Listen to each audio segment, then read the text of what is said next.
Okay, so have you guys tried to finish this by yourself? I guess that means no. Then you're supposed to solve these problems and finish them. I'm going to start solving a lot of problems, but that doesn't mean that I'm going to get to the bottom of them to actually give you the final differential equations, because I want to focus on how they are set up and the main issues with solving them. I don't want to do algebra. You can do algebra yourself. You can do cross products yourself. You can get to the final answers yourself. It's the start that is really the struggle here. And so from this point on, I think theory-wise, I'll probably have a couple more lectures on theory, but we're pretty much done. I don't want to add more stuff because you need to digest all this information and really do problems by yourself. And so I will kind of finish this, or at least lead to the end of this, and then I want to start a new one. And then, as you know, we have Levin coming, one of my students, on Friday to show you one possible application of Lagrange's equations. So I'll start focusing on more realistic stuff, as you guys also wanted to see, which makes sense, but I needed to cover the material before we can see some applications. The material that was important. So we got to this, we got this spherical pendulum here, just refreshing what we had. This is a massless rod, just a mass at the end. Now, it's not a simple pendulum. Pendulum is not constrained into a plane. It can actually go and move in a spherical pattern around point O, because this length is fixed.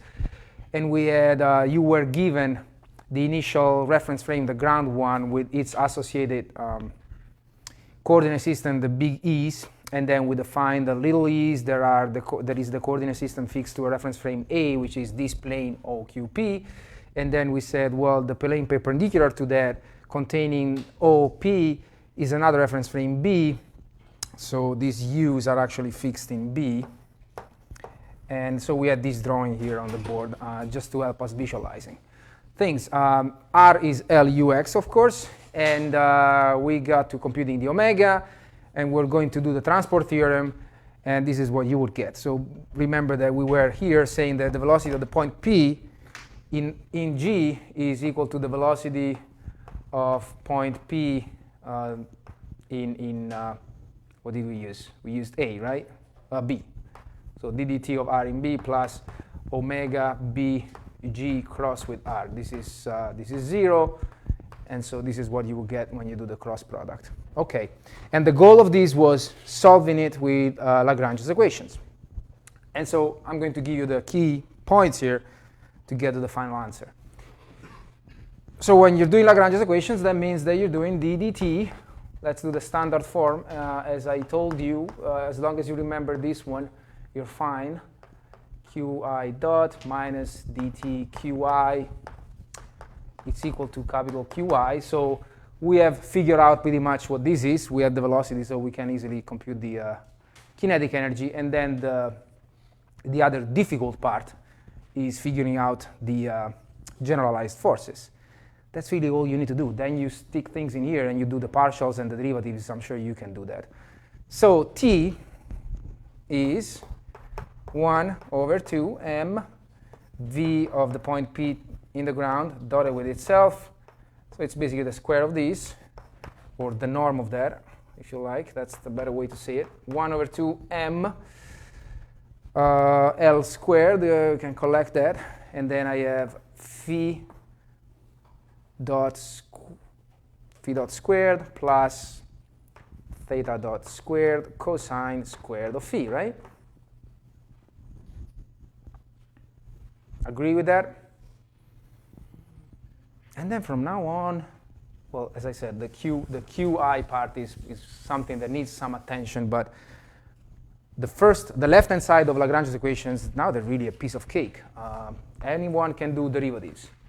If we cannot do derivatives, we're in trouble. So we have two variables here, 2 degrees of freedom. Theta and phi are my Q1 and Q2.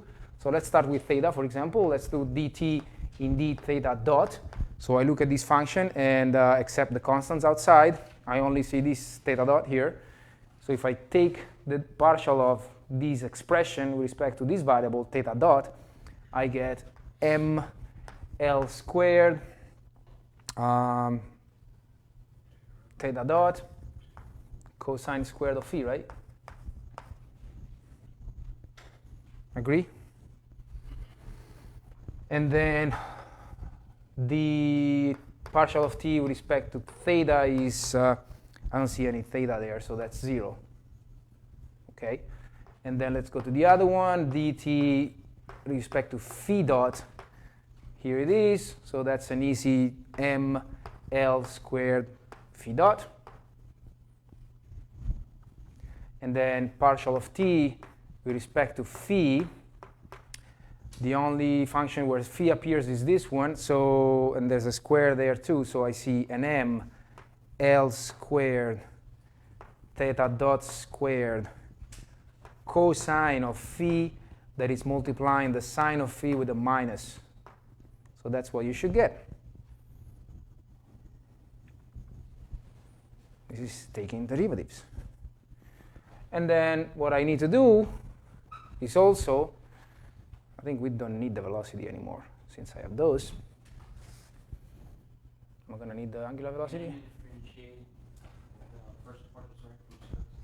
Yeah, I have to do that. And that's really the part that you guys can do. I mean, I don't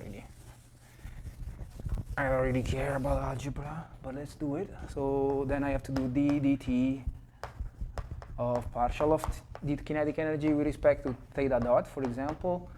How painful is that? It's pretty painful because those two variables depend on time. So I have an m l squared that I can collect, and then I have what do I have? Theta double dot cosine squared of phi, and then I have no. Yeah. Okay. I heard something. I thought I heard something. So and then I'm taking the rate of change of the phi function there. So I have, there will be a minus at some point. Theta dot, let's see, 2 cos phi sine phi phi dot. So maybe I'll put it here. Let me put it here. Doesn't get confused. That should be it, right? The double dot cosine squared minus 2. Yep. It's ugly, but that's what you get. And then the other ddt that I need to do is of the partial of kinetic energy with respect to phi dot. Where is it? That's actually nice. m l squared phi double dot.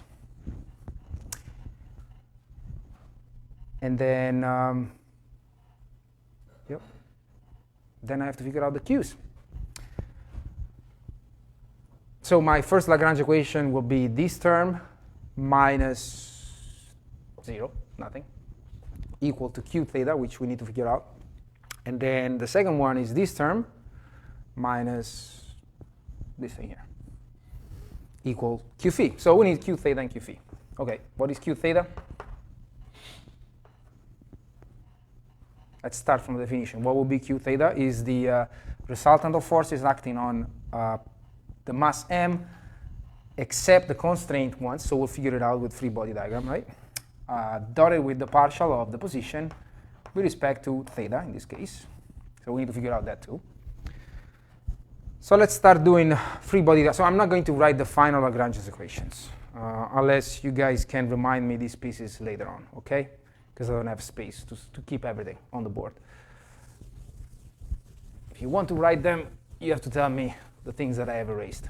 But that's not really the point of doing this. So free body diagram, I have this particle here, mg, right? And some n reaction, some force that keeps me moving on a sphere. That's why it's called a spherical pendulum. Do I care about this one? I do not care about anything that is a constraint force. Whatever makes me move like the constraint wants me to move doesn't go into Lagrange's equations because those forces don't make any virtual work, and that's key. That's how we got the Lagrange's equation. So I really care about this. So this is going to be mg ez, big Ez, dotted with the partial of r was LUR, right? So L, I can put it outside here. So it's basically I have to figure out what is the partial of UR with respect to theta. And now I'm asking you how you want to do that. Why am I calling it UR? Did I call it UR? That was UX, right? Yeah. some point I really believe that one should just do 1, 2, 3, because all these x, y, z, r, theta, etc. Can get confusing. But that's your choice. Okay. How do you do that? What is the partial of ux? How does ux changes if theta changes? Now, the first thing is geometry. Is ux changing if theta changes? Of course it changes. Is this vector that it's pointing from O, unit vector that points from O to P, if I change the theta, that vector is a new one. So it does change. This cannot be 0. That's the first thing to observe, right? Now I have to figure out what that is. Remember Lagrange's equations, everything is operated in an inertial frame. The velocity was with respect to g, which is an inertial frame. I have to figure out this, how it changes. That means pretty much that you have to work your way back to the inertially fixed coordinate system. Because I'm sorry? I don't have an expression. So do I have an expression for ux that I can start derivating with respect to theta? I don't. I defined ux. I said ux is pointing this way. OK, fine. How is that a function of theta, though?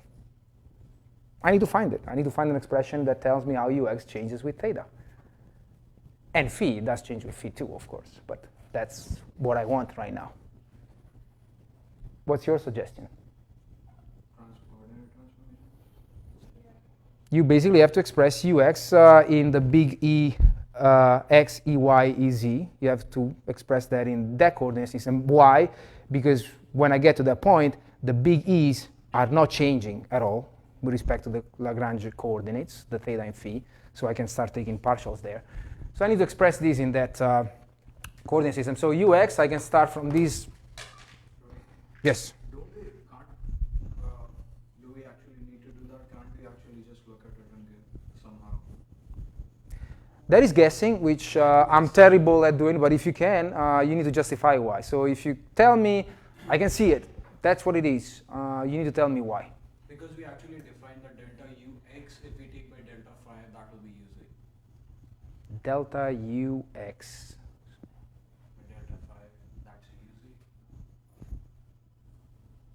I'm not sure I see that. I think a few classes earlier we did that. Maybe I'm getting it wrong, but delta ux by delta phi. No? It may be. That's what you get. I think it is right. But you need to justify it. And I think, bottom line, we got to that point of saying it by doing what we're going to do now. So if you can use that as a result that we derived somewhere else, that's fine. If you're 100% sure, yeah, we'll probably get. So you're saying that your guess, or what you remember it should be is. We take it by delta phi and delta phi by delta t. What is your result that you would get by that type of reasoning? What do you think this will be? uz? But uz we still have to define it. It could be. I don't know. I mean, if you have memories of procedures that you used for other problems, and you are 100% sure about that, well, you still need to specify that. But it's kind of dangerous. When I do it, I usually get it wrong. So I'm not sure. I would rather redo the procedure. So let's see. I mean, we may get something that matches what you were thinking. But the way I would do it is just by the book. I would project stuff. So ux is cosine of phi little ex plus sine of phi, because it's not going to take that much work really. And then these little e's, well, the only one that is different is little ex.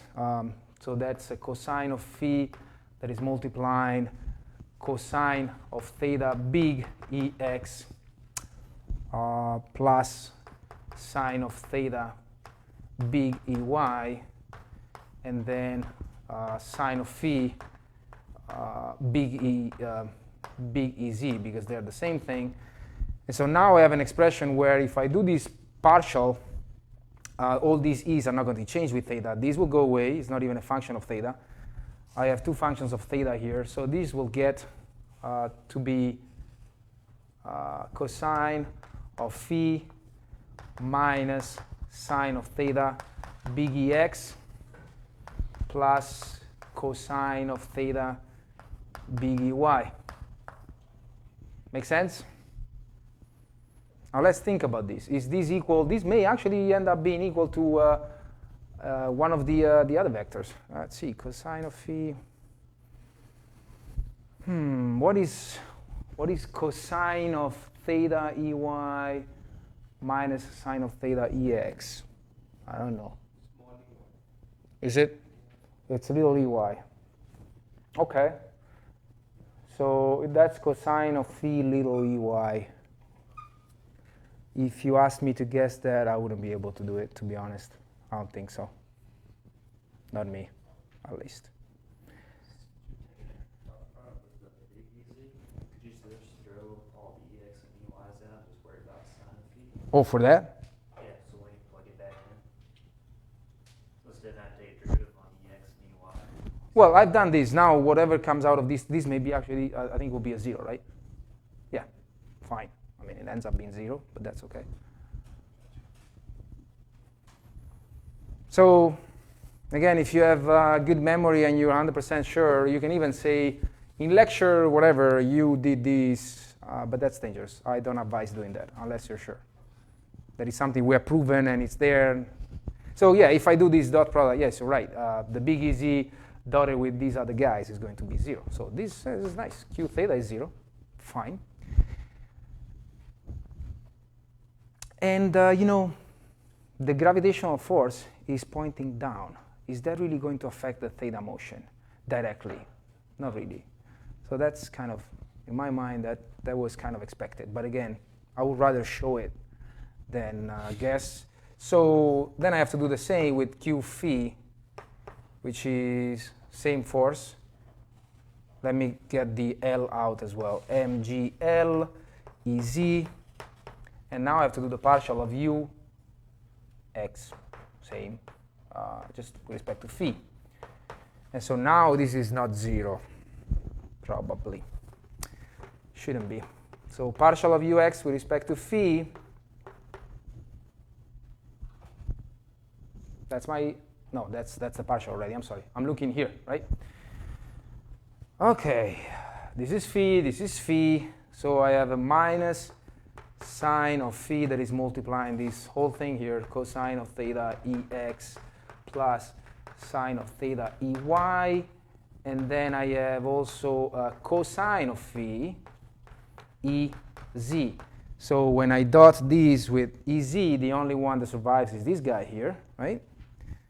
And so do I have sign errors? It doesn't look like. So this is mgl cos phi.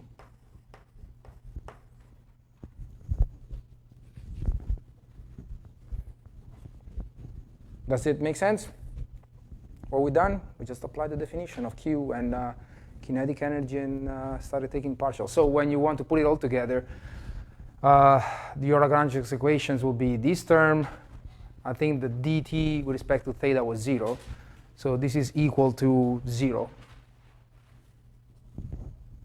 I'm sorry. Yeah, right? Yeah. And then second equation will be this term. ml squared phi double dot minus the partial of t with respect to phi, whatever that was, equal this. And if I think about what's going on here, it kind of makes sense. If I look at the second Lagrange's equation, that tells me, so the second one is ml squared phi double dot. Can you guys remind me what was here? Maybe. I don't know. Which one? This is the partial of the kinetic energy with respect to phi. Minus ml squared theta dot squared cosine phi sine phi. Thank you. That was minus, so with the minus it's plus, right?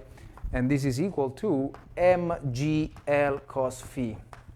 Now, if this was a simple pendulum, I would get these two terms, right? Only, correct? That looks familiar.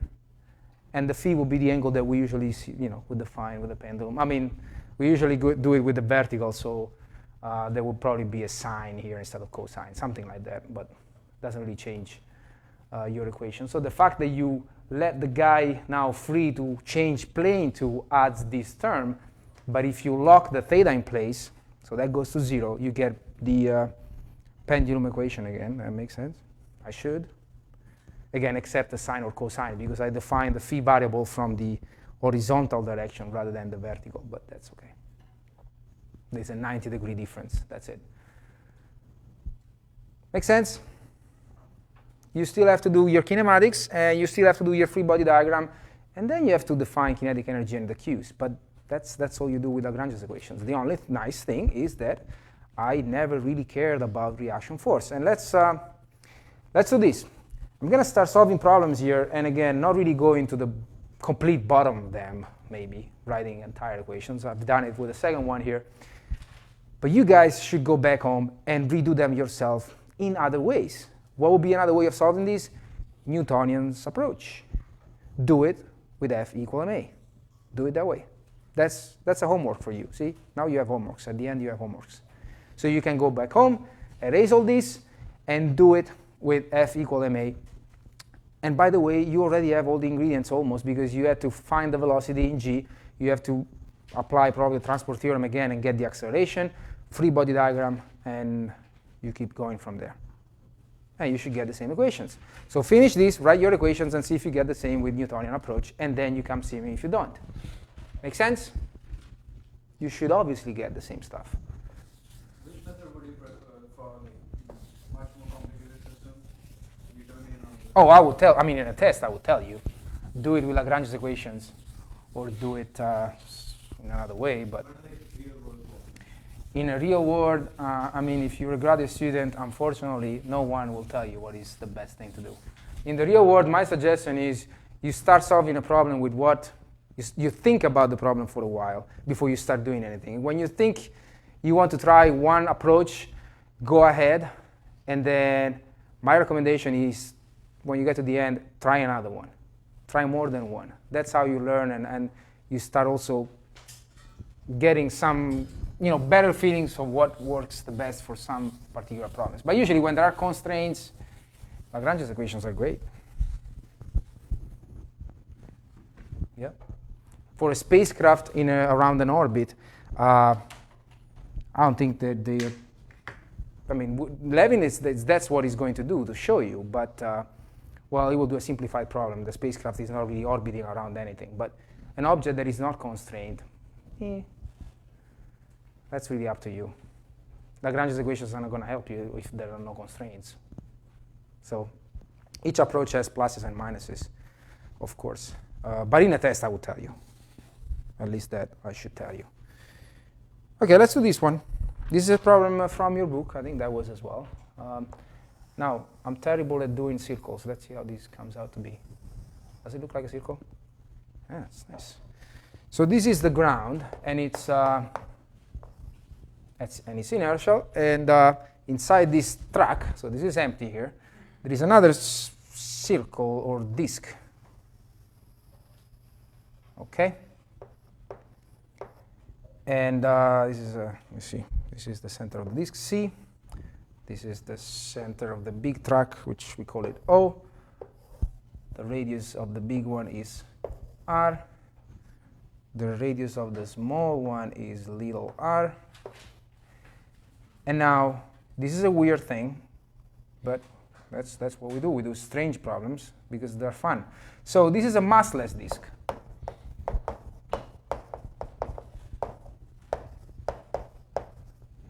It only has one mass here, which I'm calling m, of course, which is at a certain distance from the center of the disk. Let's call it L. And it's just fixed to the disk. The rest of the disk has no mass. I can do that. I can do whatever I want. I can say that the rest of the disk is very light, and there is a huge, heavy piece of metal there. So it can be an approximation for a real physical system. And I will tell you what actually is trying to represent. It could represent, at least. Let's call this point of contact Q. What else do I give you here? I give you this angle theta that goes from the vertical direction. Of course, there is gravity. Goes from the g direction to the center of the small disk. And then I'm also giving you as a variable this other angle here, phi, that goes from OC to OP, if you want, the position of the particle that has a mass. And I think that's all we need to know. Well, no, there is one more thing. And I think this is similar to the problem that one of you was asking me before. There is roll without slip at contact. And I want my differential equations of motion. And these I'll do the opposite. I'll do it with not with Lagrange's equations. And you guys go home and try to do it that way after we're done here. I don't know if I'll really finish it, but if we don't, we'll continue. From now on, I really want to solve problems. I want to think through the problems with you. And that's what you should do every day at this point. OK. Now, what is this? I want to find the equations of motion of this thing here that I gave you. The first thing I need to decide now is, what is this? Is this a, I don't know, a point mass? Do I go back to my dynamics for a single particle? What do I do? What is that? How do you treat it? So if you want to put this into a chapter, one of your chapters, which one do you pick? 3, 4, 5, 6, 7? There's no 7, right? It's a rigid body, right? It can be a rigid body. I never told you that a rigid body has to have mass. I mean, we usually have mass somewhere, but I can easily pick 2 more points here that have fixed distances with that, and there is a mass there, except the other points that have no mass. Who cares? That's a rigid body. So if I want to do it with classical mechanics, I'm going to use Euler's equations. I'm sorry, Euler's laws. OK, let's do it that way. That's a start. At least we know which principles we're going to use. Now, that's the first thing that we think about. The second one is, I gave you the sketch there. And I think if you read the text of the book, it does actually give you a hint saying that you need to find the equations of motion as a function of one of these 2 angles, which is a good hint. It means that you need how many equations? 1. Why do you need 1? That means I have 1 degree of freedom for this rigid object, right? Rigid body. Why?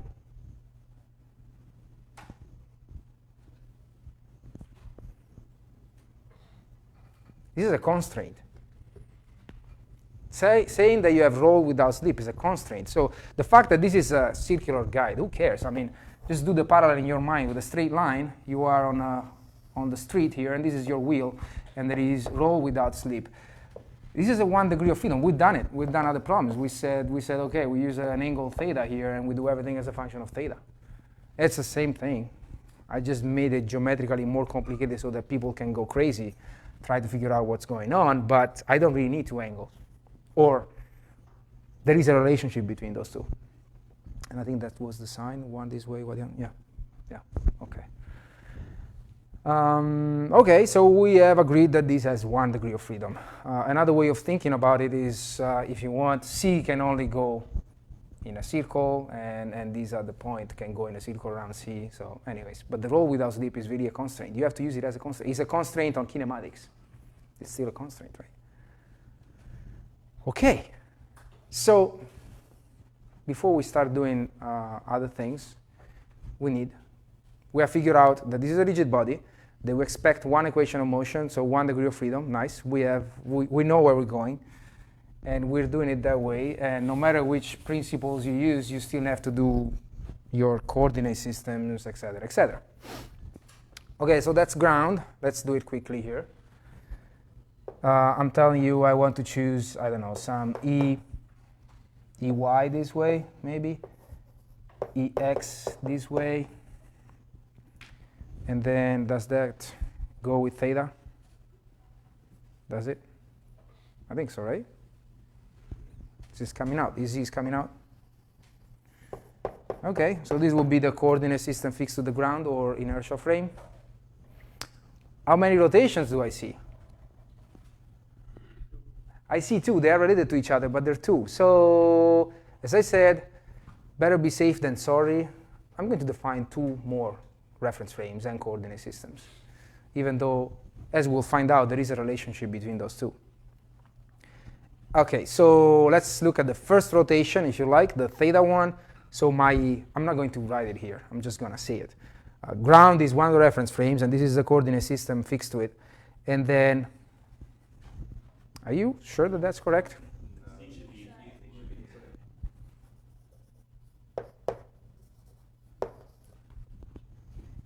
Do we like that? That's right-handed now. At least EZ is the, theta, and theta dot will be positive with EZ. They don't need to be, but that's okay. I like it that way. Okay. So, good. The second reference frame that I think I want to define is this plane that goes from O to C, and it's perpendicular to the board. So that's a good reference frame because it's a plane. And so the coordinate system that goes with it would be these, what do we want to call these? Little EX. And then let's reuse EZ. Okay. Try to figure out which way EY is going this way.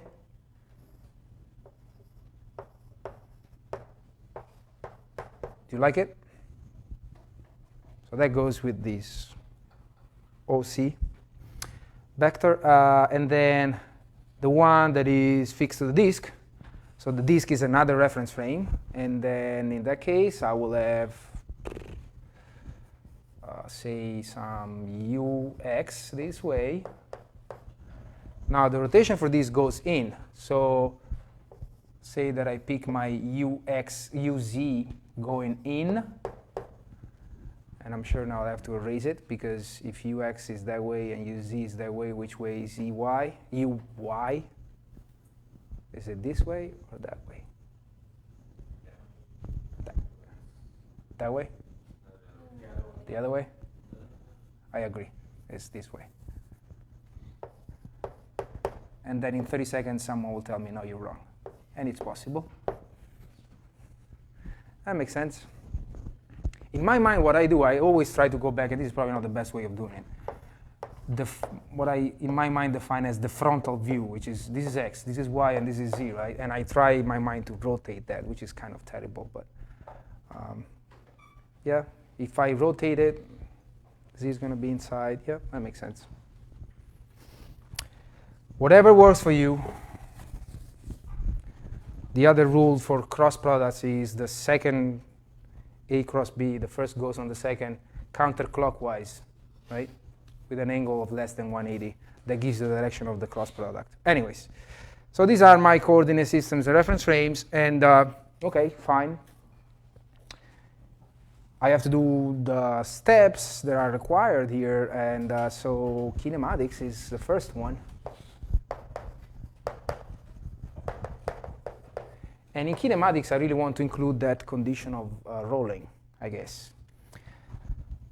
Okay, if I'm using Euler's laws, they are F equal ma bar in G in this case. All forces acting on the rigid body, mass of the rigid body, it's the mass of that point, acceleration of its center of mass. What is the center of mass? It's at the point. I mean, the rest has no mass. And then the second one was m. There are different versions, right? But I told you to remember one of them, but I'm going to be lazy and do this one.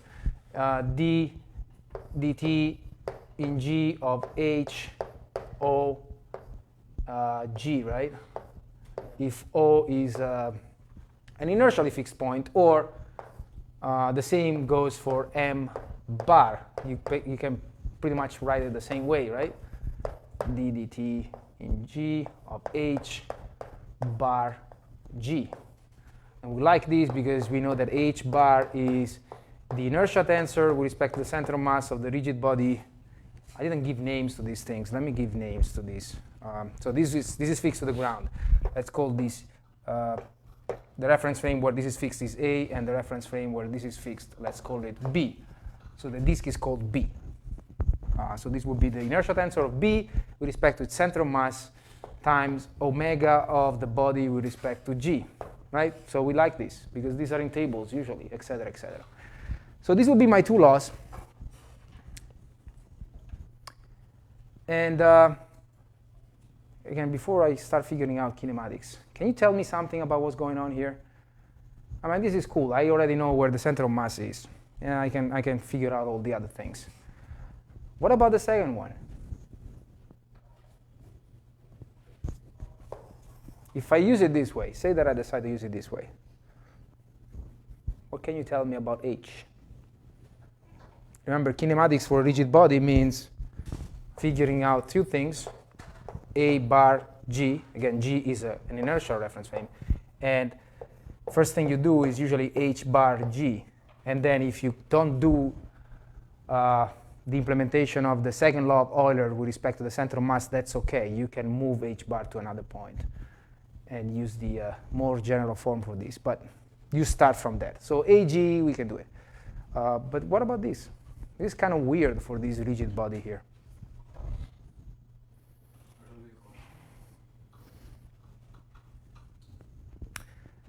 That's H bar.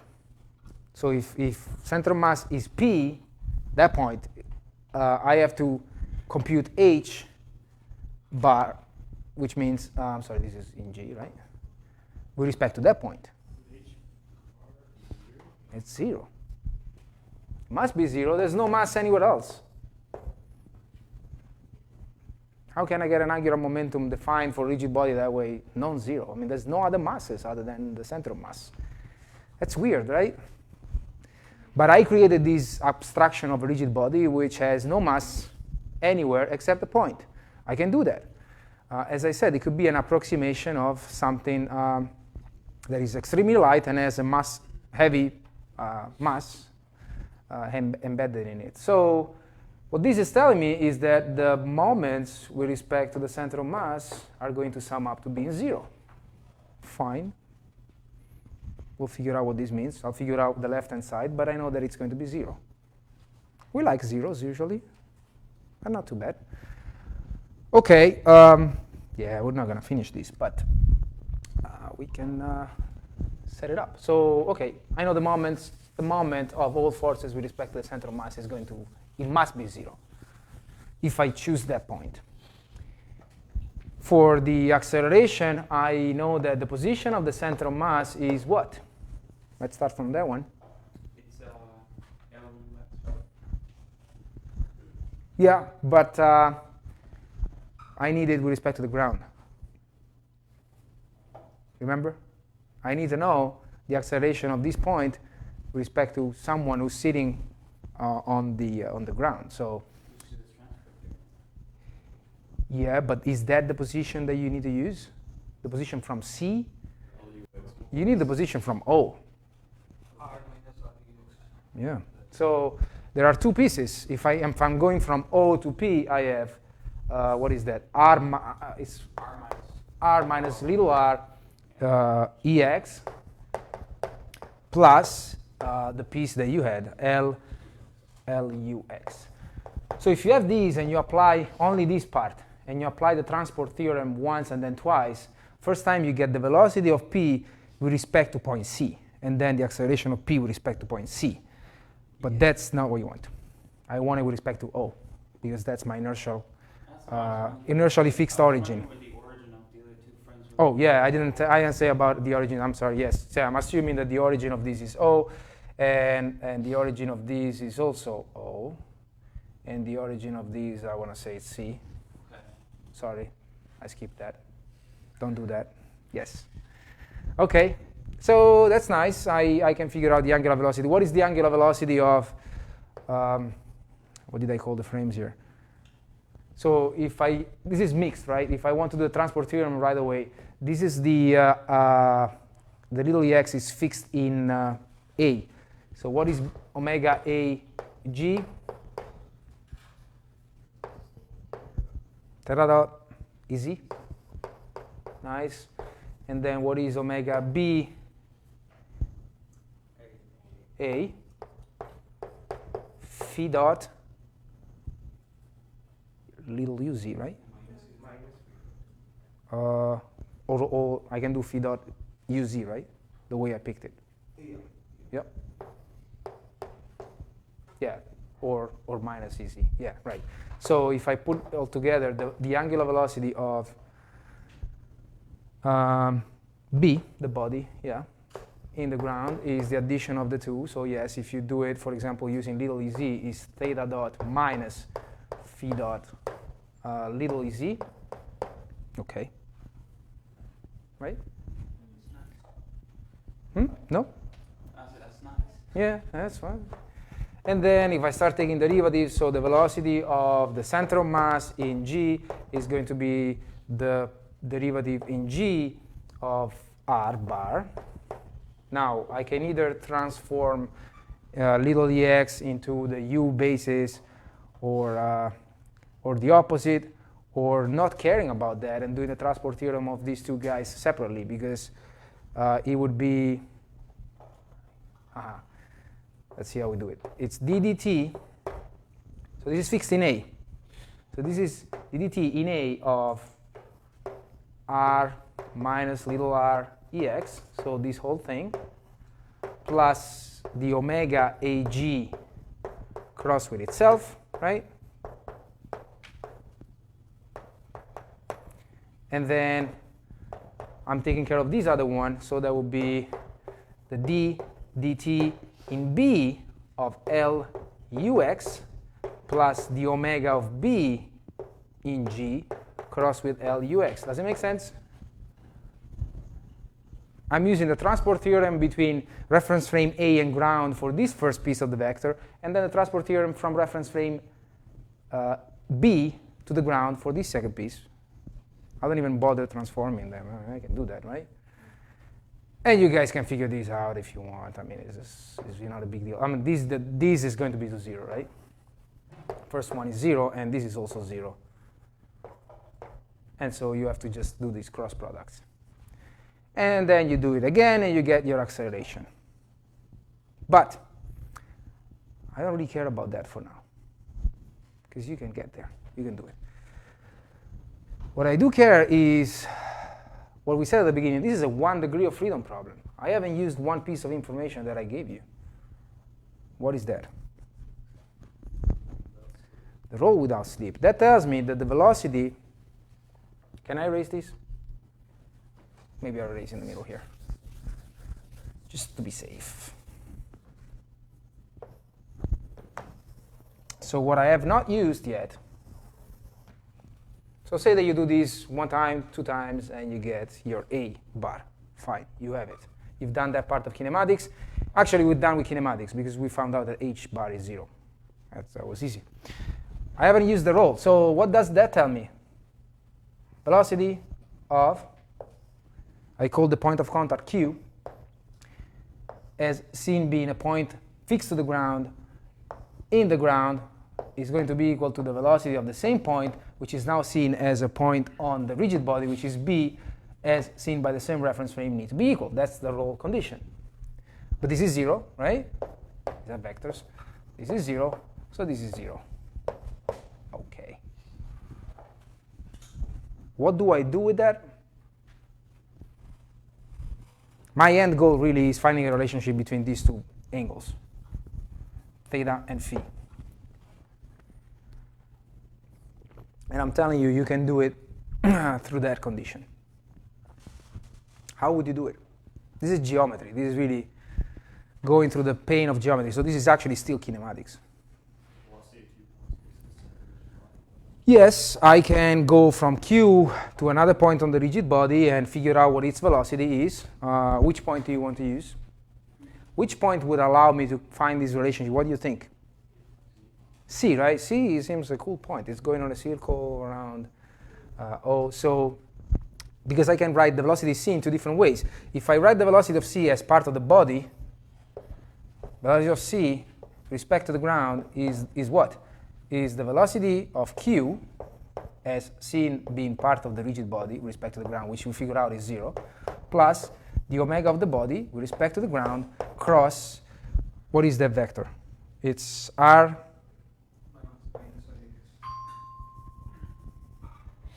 minus R ex, because what you would have here would be RC minus RQ, right? Okay, and then this is 0, and we figure out this one, and you can do the cross product. But this is also equal to what? What is another way to writing V of c? Velocity of c is also, the point c is also part of this plane we define being reference frame A, right? Isn't it? So I can almost treat that as a rigid body as well, and say that this is the velocity of O, which is 0, plus omega of A with respect to the ground cross with the vector that goes from O to C, which is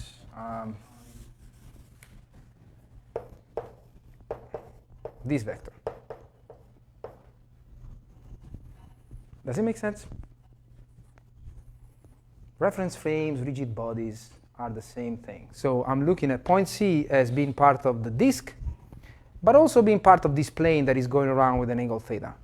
And so when you equate the two, you should get your relationship. And I really just want to do that and make one final comment, and we'll continue next time.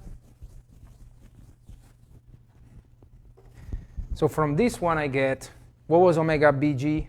Can you remind me? Theta dot minus phi dot. What did I use? Ez, right? Ez, which needs to be crossed with minus r ex. What is Ez crossed with ex? Is ey. So this is going to give me minus r theta dot minus phi dot ey. Fine, better be in that direction, that makes sense. If I get it from here, I get omega a with respect to g was only theta dot Ez, little ez, which is now crossed with r minus little r ex. So we'll be on the same direction. So this is, again, Ez crossed with ex. So theta dot r minus this ey. So these two are equal. So I can say that my relationship is this.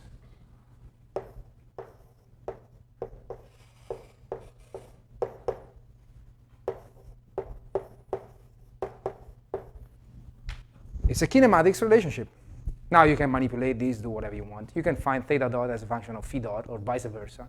So you pick which one of the two will become your variable and move on from there.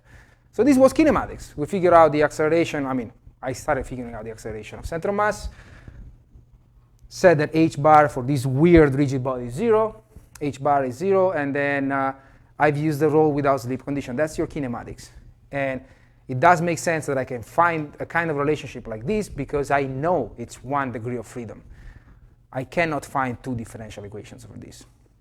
Now, what is the real world parallel for a problem like this, maybe on a flat surface? Well, if you change tires on your car, the first thing they do, one of the things that they charge you for is balance, right? So these could represent a situation like this, where you have the center of mass shifted on a wheel away from the actual geometrical center, is a case where your tire is not balanced. When your center of mass is not at the center of the wheel, you feel those vibrations and you hear that weird noise, and you have to do the balance. And what they actually do, they put your tire in the machine and they start taking measurements, and the machine will tell them, you need to stick another mass here or another mass here. That's what they do. They actually hammer small masses on your rim, right? That's what they do. So this is, of course, is forcing reality into an approximation where there is no mass and everything is concentrated at a point. But it's representing that case. So when you get your differentials equation of motion, if you want to push this beyond the scope of this class, you can actually try to integrate that for a flat case maybe, or even this case.